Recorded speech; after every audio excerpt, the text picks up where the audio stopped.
Assalamualaikum warahmatullahi wabarakatuh. Shalom, Om Swastiastu, Namo Buddhaya, salam kebajikan, dan salam sejahtera bagi kita semua. Terima kasih kepada dosen pembimbing Bapak Putu Hari Gunawan atas kesempatan yang diberikan untuk saya menyampaikan hasil dari proposal saya. Untuk bab 1 yang dimulai dari latar belakang, sebanyak 148,1 juta balita secara global di dunia mengalami stunting. Nah, untuk di Indonesia sendiri, stunting mencapai angka 22% saat ini. Kondisi ini ditandai dengan terhambatnya pertumbuhan ataupun perkembangan tubuh secara optimal akibat kurangnya asupan nutrisi dan dengan berbagai dampak negatifnya bagi kesehatan, khususnya balita. Membangun model decision tree dengan algoritma C45 yang telah terbukti berhasil mengidentifikasi status stunting pada balita di berbagai penelitian. Untuk rumusan masalahnya, yang pertama yaitu bagaimana mengembangkan model decision tree yang efektif dalam mengidentifikasi status stunting pada balita berdasarkan atribut usia, jenis kelamin, berat badan, tinggi badan, dan status gizi dengan tujuan mencapai akurasi tinggi dalam klasifikasi stunting.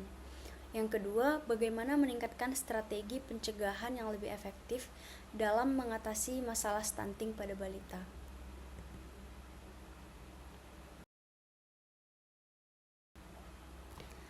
Lalu selanjutnya ada tujuan. Yang pertama itu mengembangkan model decision tree yang efektif dalam mengidentifikasi status stunting pada balita dengan akurasi tinggi berdasarkan atribut usia, jenis kelamin, berat badan, tinggi badan, dan juga status gizi. Yang kedua, meningkatkan strategi pencegahan yang lebih efektif dalam mengatasi stunting pada balita. Lalu untuk batasan masalahnya, yang pertama ada variabel yang diamati itu meliputi usia, berat badan, tinggi badan, dan juga status gizi. Yang kedua, penelitian difokuskan pada balita dengan rentang usia 0 sampai 5 tahun selama periode perkembangan balita yang rentan terhadap stunting. Lalu yang ketiga, data diperoleh dari Puskesmas Brastagi, Kabupaten Karo, Sumatera Utara yang dikumpulkan pada bulan Agustus 2023. Yang keempat, penelitian ini berfokus pada analisis klasifikasi stunting menggunakan decision tree.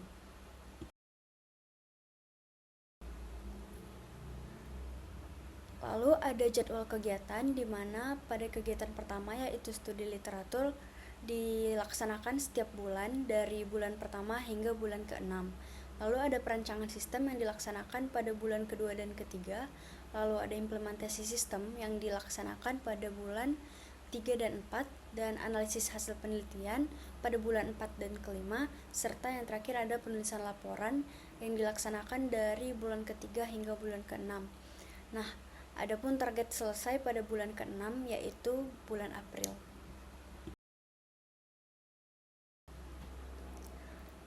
Yang selanjutnya adalah bab 2 di mana saya akan membahas kajian terkait.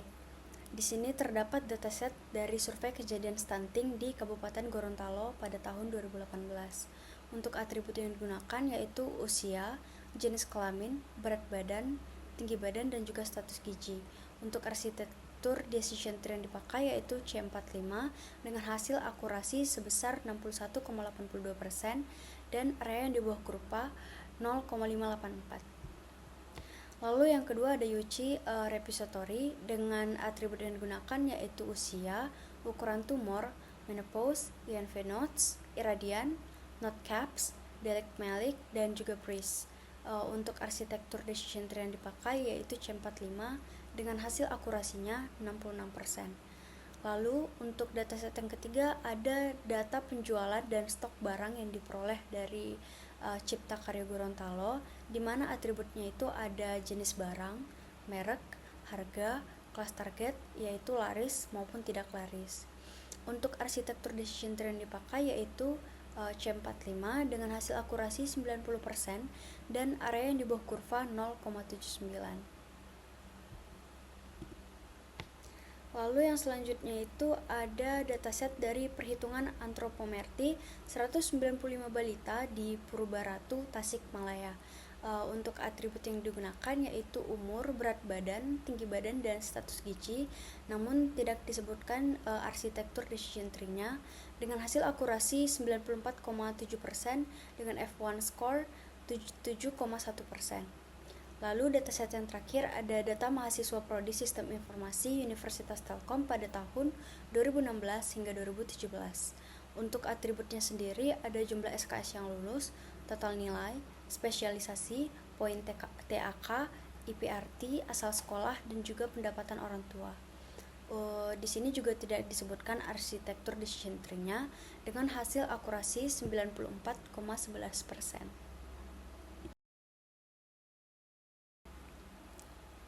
Berikutnya saya akan menjelaskan stunting pada balita. Apa itu stunting? Stunting adalah kondisi pertumbuhan tidak optimal pada balita di mana tinggi badannya tidak sesuai standar usianya akibat kurang gizi, terutama selama masa pertumbuhan kritis. Lalu ada identifikasi stunting pada balita, di mana decision tree dapat digunakan untuk mengembangkan model klasifikasi yang memprediksi potensi stunting pada balita usia 5 sampai dengan 10 tahun. Model ini dilatih dengan data yang mencakup variabel seperti jenis kelamin, usia, berat badan, tinggi badan, dan status gizi. Hasilnya akan dapat membantu pencegahan stunting.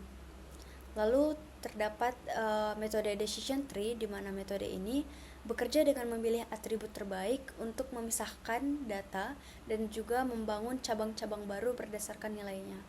Nah, proses ini akan terus berlanjut secara rekursif hingga mencapai label kelas yang sama dan tidak ada lagi atribut yang tersedia atau jumlah data minimumnya terpenuhi.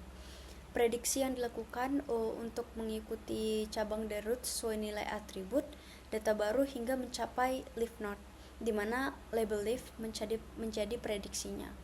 Digunakan di berbagai bidang seperti medis, teks, gambar, dan lainnya. Dan decision tree ini juga cukup populer karena kemudahan analisisnya dan juga akurasinya tinggi. Algoritma populernya ada ID3, C45, dan juga chart. Berikut merupakan rancangan sistem yang dimulai dari mengumpulkan data dari Puskesmas Brastagi Kabupaten Karo, Sumatera Utara, lalu akan dilakukan pre-processing data, lalu split dataset, membangun model decision tree, lalu evaluasi model, analisis hasil, kesimpulan.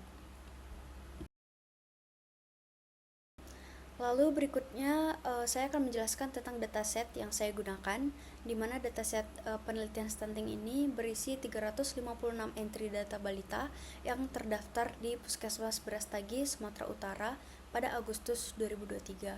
Data ini mencakup informasi seperti yang pertama ada informasi demografis yang terdiri dari NIK, nama, jenis kelamin, tanggal lahir, alamat, dan lainnya. Untuk informasi kesehatan terdapat berat badan dan tinggi badan lahir, tanggal pengukuran, berat badan, tinggi badan, dan juga status gizi. Untuk variabel penting yang akan digunakan seperti berat badan lahir yang akan menjadi indikator kesehatan bayi baru lahir yang berisiko stunting jika tidak dikelola dengan baik. Lalu ada tinggi badan lahir yang memberi gambaran awal untuk pertumbuhan balita. Lalu ada berat badan yang digunakan untuk menghitung berat badan berdasarkan usia, dan juga tinggi badan digunakan untuk menghitung tinggi badan berdasarkan usia. Lalu untuk usia digunakan untuk melihat standar tinggi dan berat badannya. Lalu diperlukan juga Z-score yang dimana jika nilainya lebih kecil dari -2, maka balita tersebut digolongkan menjadi stunting.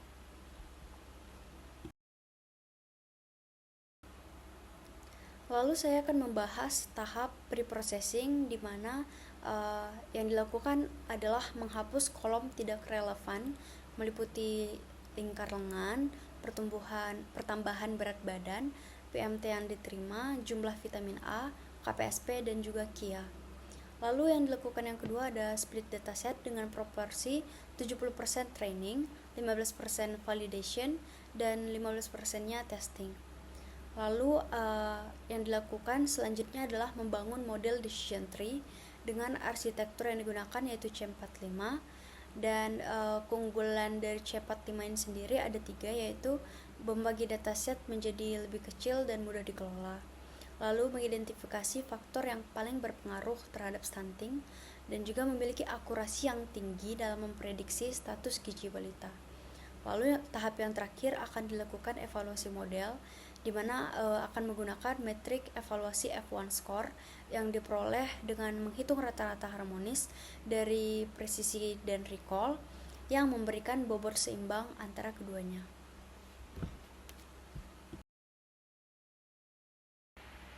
Sekian presentasi terkait isi proposal penelitian saya. Saya mengucapkan terima kasih banyak kepada dosen pembimbing saya.